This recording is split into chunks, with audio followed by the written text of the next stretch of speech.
ഒരുപാട് നേരമൊന്നും വഴറ്റണ്ട. ഒരു 10 മിനിറ്റിനുള്ളിൽ നല്ല സ്വാദോട് കൂടിയിട്ടുള്ള വെണ്ടയ്ക്ക ഉപ്പേരി ഉണ്ടാക്കാനായിട്ട് പറ്റും.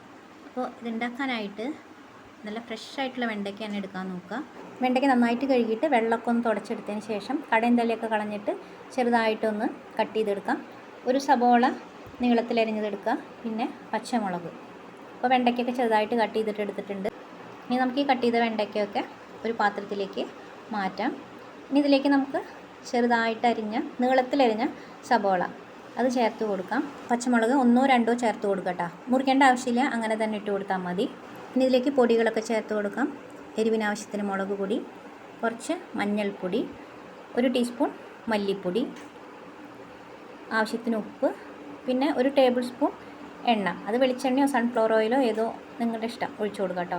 ഇനി ഇതെല്ലാം കൂടി നന്നായിട്ടൊന്ന് മിക്സാക്കി എടുക്കാം. മുളക് പൊടി, മഞ്ഞൾപ്പൊടി, മല്ലിപ്പൊടിയൊക്കെ എല്ലാം കൂടെ നന്നായിട്ടൊന്ന് മിക്സാക്കുക. എല്ലാം ഈ വെണ്ടയ്ക്കയ്മ നന്നായിട്ടൊന്ന് പിടിച്ച് വരണം കേട്ടോ. അപ്പോൾ നന്നായിട്ടൊന്ന് മിക്സാക്കി എടുത്തിട്ടുണ്ട്. അപ്പോൾ മുളക് പൊടിയൊക്കെ നമ്മുടെ ഇഷ്ടത്തിനനുസരിച്ച് എരിവിനനുസരിച്ച് ചേർക്കാം കേട്ടോ. നന്നായിട്ട് മിക്സാക്കി എടുത്തിട്ടുണ്ട്. ഇനിയൊരു പാൻ വെച്ച് ചൂടാകുമ്പോൾ എണ്ണ ഒഴിക്കേണ്ട ആവശ്യമൊന്നുമില്ല. ഈ മിക്സാക്കി വെച്ചത് അങ്ങനെ ഇതിലേക്ക് ചേർത്ത് കൊടുക്കാം. ചേർത്ത് കൊടുത്തിട്ട് ഒരു 5 മിനിറ്റ് നേരം നമ്മൾ ഈ മൂടി വയ്ക്കാണ്ട് തുറന്ന് വെച്ചിട്ട് തന്നെ ഒന്ന് വഴറ്റിയെടുക്കാം. അപ്പോൾ തീ മീഡിയം ഫ്ലെയിമിലിട്ടാൽ മതി. ഒരു 5 മിനിറ്റ് നേരം ഇങ്ങനെ നന്നായിട്ടൊന്ന് വഴറ്റിയതിന് ശേഷം നമുക്കിത് മൂടി വെച്ചിട്ട് വേവിച്ചെടുക്കാം. ഒരു 5 മിനിറ്റ് നേരം കൂടെ മതി, അധികം നേരമൊന്നും വേണ്ട. വെണ്ടയ്ക്കൊക്കെ വേഗം വെന്ത് കിട്ടും. അപ്പോൾ നമുക്കിതൊന്ന് മൂടി വെച്ചിട്ട് ഒരു 5 മിനിറ്റ് നേരം വയ്ക്കാം. ഇപ്പോൾ ഒരു 5 മിനിറ്റൊക്കെ ആയിട്ടുണ്ട്. നമുക്ക് തുറന്ന് നോക്കാം. നമ്മുടെ വെണ്ടയ്ക്ക നന്നായിട്ട് വെന്ത് വന്നിട്ടുണ്ട്. നന്നായിട്ട് മൊരിഞ്ഞ പോലെ ഇരിക്കുന്നുണ്ട്. ഇനി ഇതിലേക്ക് അവസാനമായിട്ട് കുറച്ച് മല്ലിയിലയും കൂടി ചേർത്ത് കൊടുക്കാം. ഒരുപാട് നേരം വഴറ്റേണ്ട ആവശ്യമൊന്നുമില്ല.